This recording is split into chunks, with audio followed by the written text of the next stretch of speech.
Okay, let's just dive straight into the honest truth here. Bird phobia? It barely even exists as its own dedicated research topic. But you know what? It really doesn't need to, because a fear of birds is a specific animal phobia, which actually makes it one of the absolute best studied and most treatable fears out there.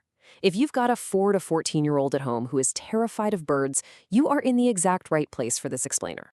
So, while we might not have a massive clinical trial just for, say, seagulls or pigeons, the broader evidence base for animal phobias is incredibly robust.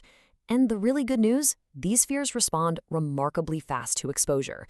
We can totally borrow proven strategies from the clinical literature that work just as effectively for a pigeon waddling around a park as they do for a dog or a spider. All right, part 1, the bird phobia truth. Let's look at what the clinical reality actually means for your kid, how common this really is, and, well, what happens if we just cross our fingers and do nothing. To put things into perspective, between 5 and 10% of all youth are affected by specific phobias. That is a massive number of kids. So if your child is struggling with this, please know you are absolutely not alone. In fact, research from the Lancet Psychology highlights that animal fears are literally among the most common of all these specific fears globally. Now, it's super tempting to just hope they'll grow out of it, right? But the hard truth is, these fears do not reliably fade on their own. Animal phobias typically start in childhood and, unfortunately, they run a chronic course if left untreated. You know, skip in the park because there might be ducks there.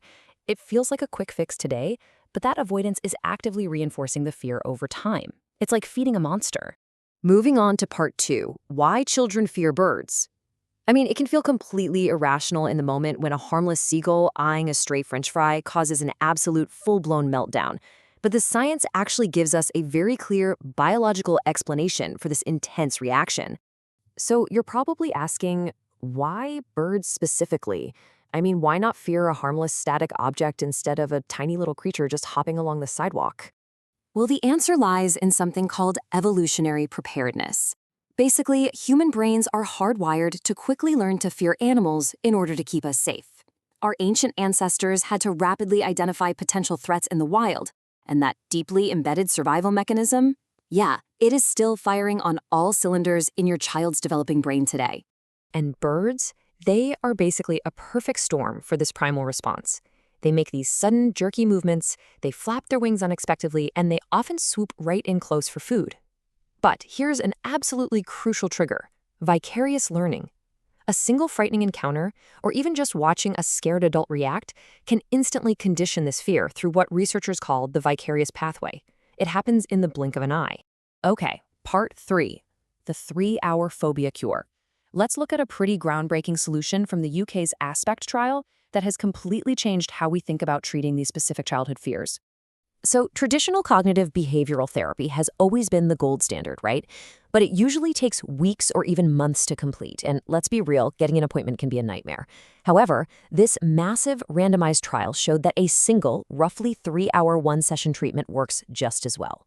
It uses the exact same core principles of graduated exposure, but condenses the whole shebang into one highly focused block of time.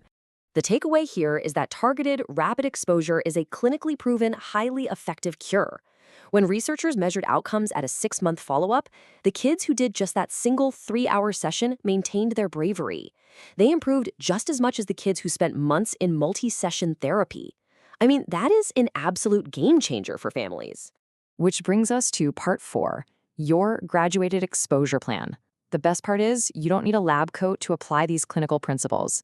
Here is exactly how you can build a highly practical game plan right at home. Think of this like building a ladder to bravery. Step 1, you just start with simple photos of birds. Keep it low stakes. Step 2, move up to watching videos of birds and make sure the sound is actually turned up. Then, step 3, observe a real bird, together, from a safe distance. The golden rule here is that you only move up the ladder once your child's anxiety at the current step has dropped significantly. No rushing. And that leads right into part 5, your crucial parent role. Because, listen, none of this works without you.